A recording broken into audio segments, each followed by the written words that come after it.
like it's working. Whoops, shit. Better activate the camera. Hey, y'all. What's happening? Today is... Bring this mic over here. Today is July 2024, July the 28th, Sunday. There's not much happening today, so I'm going to go over briefly something that's extremely important that I've been meaning to do for a while now. That is, since I started this little channel back, I'm trying to take some big topics in order of importance. We started off in that series with the election. That is to say, if we can't get the election right, most of the rest of these issues are academic. But, so, if we get that right, though, the next big thing probably that we have to worry about is World War III. I know, it's crazy. World War III may be upon us. It is possible that it's already started. In fact, that's what it looks like. Now, I'm not really an expert on world wars and that kind of stuff, but kind of. And if you want an in-depth dive on this, what we're going to talk about today, you can go back and listen to either John Mearsheimer, who does a great analysis from the right, or there's really two sides to this issue. And he covers one of the sides. The other side is covered by a guy named Peter Zeihan. If you're not following him, he's fun. The sides divide up thusly.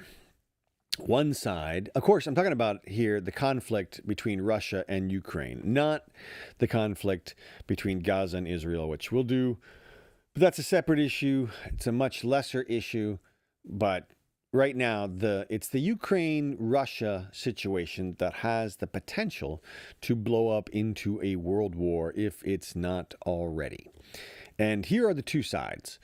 One side suggests that, and this is the Peter Zeihan side, that Putin is the aggressor. This is what it looks like, right? On paper. I mean, this is, you fly Ukraine, fly, because Putin's the aggressor. He's the one that invaded the country as far as our news is concerned. And the reason, according to Zeihan, is because he had to. There's no other choice for Putin and for Russia.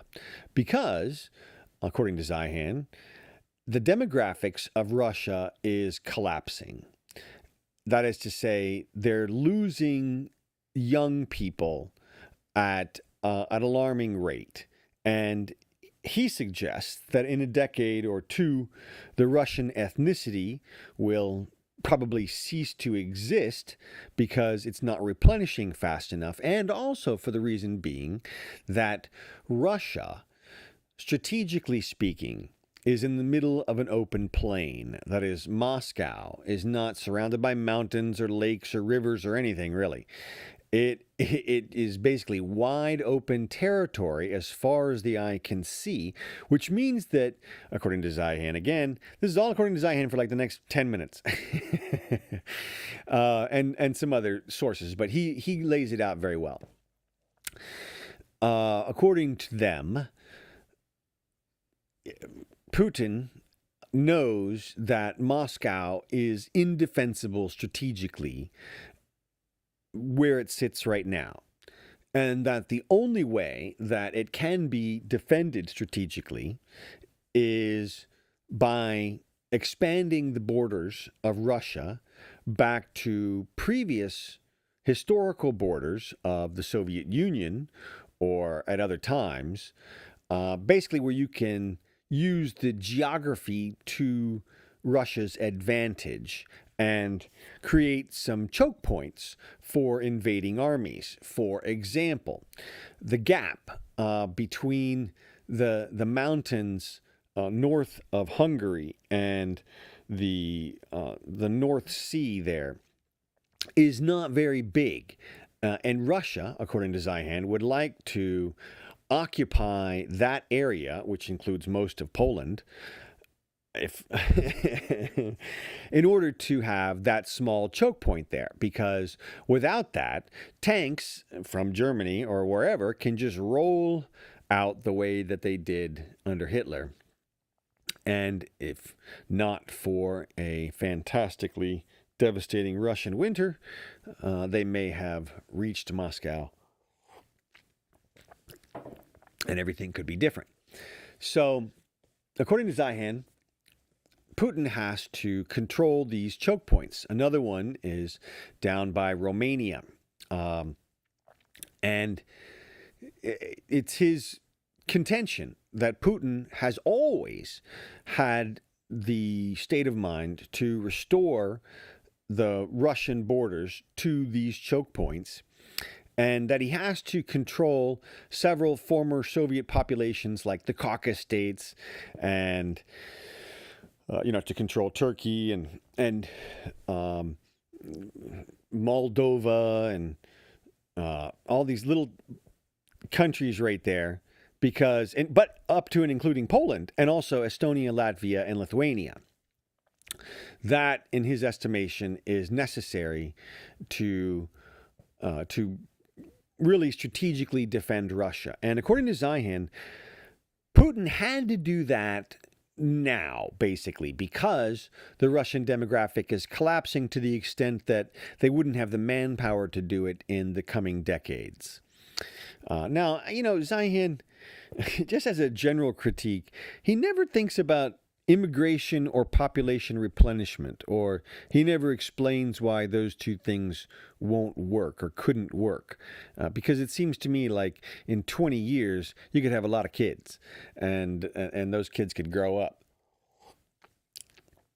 But needless to say, that's Zeihan and the others' contention, that Putin is on the move, and that if he is successful in Ukraine, that he will then go on into Poland, and then Lithuania, Russia, Estonia, Latvia, maybe parts of Finland, and who knows what else, Romania, what's that, Tristania, one of the mountains there. I'm saying it wrong. Anyway, you get the point.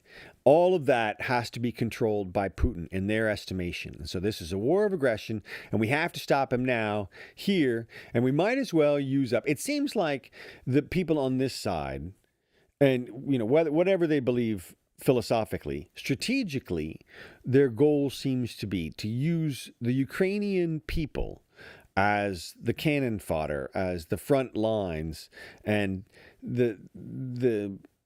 obviously the proposition was, we will give them weapons and they'll use their people. Now, we also, kind of darkly, I'm sure, well, we know we did this. We held back on weapons that would allow them to advance into Russia because we don't want to provoke Russia.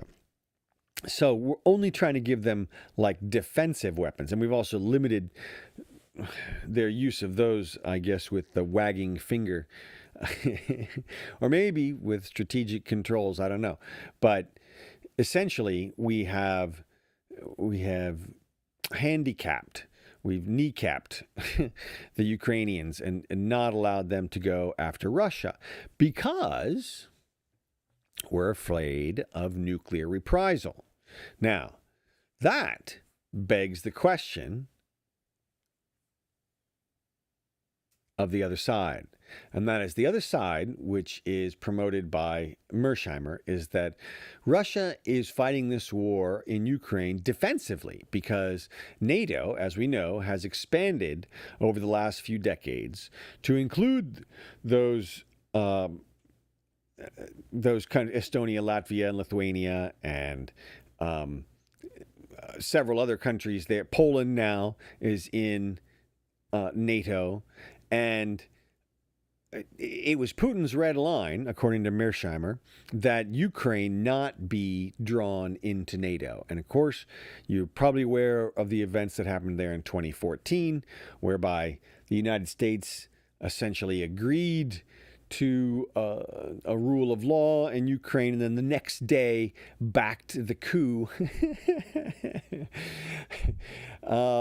and its leaders.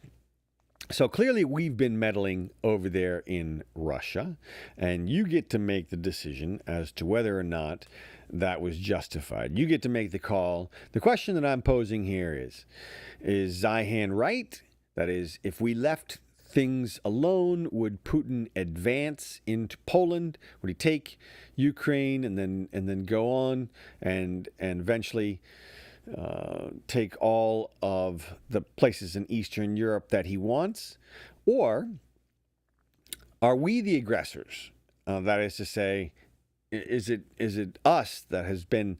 Is there a secret, not so secret plan in the U.S. State Department to destroy Russia, and the way being, obviously, to turn its former satellite countries into NATO allies? And hey, they took votes, but I mean, look, I'm just laying out the other side. The other side is we've been encroaching on them, and they're basically down to the last nub. That is to say, if we had made Ukraine a NATO country, then NATO would literally be on the border with Russia. And once again, as told by Zeihan, had the ability to just roll tanks a couple of 100 miles over to Moscow. And so that really would have put them in basically just a completely vulnerable position. So you can see how strategically Putin had to at least take the Donbass region to give himself a little buffer zone. And that's obviously what he's looking for. So that is basically where we're at. One side is pushing us to back Ukraine, send them arms, but not too many arms because we don't want them to go too far. And apparently that side is determined to wear down Russia at the expense of Ukraine. Oh, by the way, it's not working. Russia now has a bigger army than they did when they started. We've wiped out the entire an army the size of their entire starting army, and they've replaced the entire thing. Because that's how Russia does wars. They start off slow, they throw mobs of people with guns out into the battlefield and just let the whole thing sort itself out. That's chaos. I mean, talk about war. Woo, man, that's war. So, but all it takes is millions and millions of men that are forced to go out there and die for their country.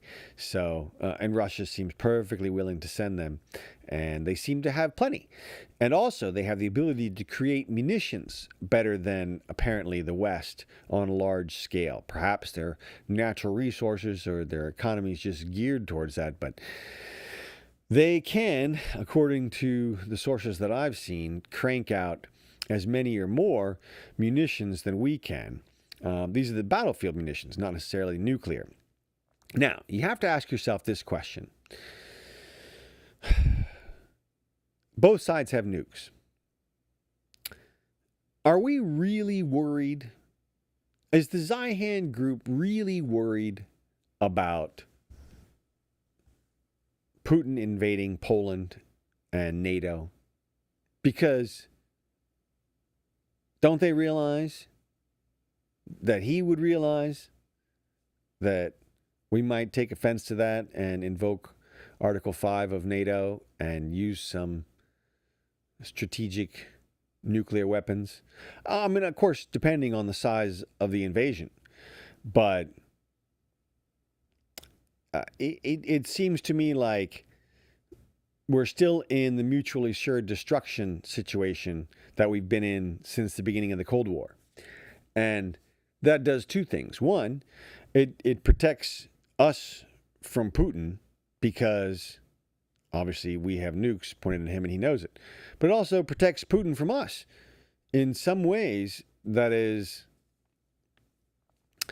we know we can't go after him, at least not directly. And that basically is the rub against Zeihan's position, which is to say, we know that Putin has nukes and that he'd be willing to use them if we ever did roll into Russia. So it cuts against his position that Russia needs to expand to the former chokeholds. Why would it need to do that? Why wouldn't it just say, look, if you try to invade us, we're going to nuke you? But of course, that also cuts against Putin's position for the invasion, which is to say that he needs some strategic advantage, at least back to the Dnieper River there in Ukraine. Why would he need that as a defensive position if he was willing and able to use nukes? So it seems like both sides are fudging a little bit. But I just wanted to point that out, that, and maybe it's all academic because, who are we? We're just people out here in YouTube land or Twitterverse or whatever. But it may bear on your vote. That is to say, it is possible that the situation in Ukraine will continue and expand. And it's true that Americans right now we have troops at least in Poland on the ground. That I know for sure. And we probably have them already in Ukraine. And certainly some of our allies, like the French, have troops in Ukraine now. So NATO troops are in the line of fire right now.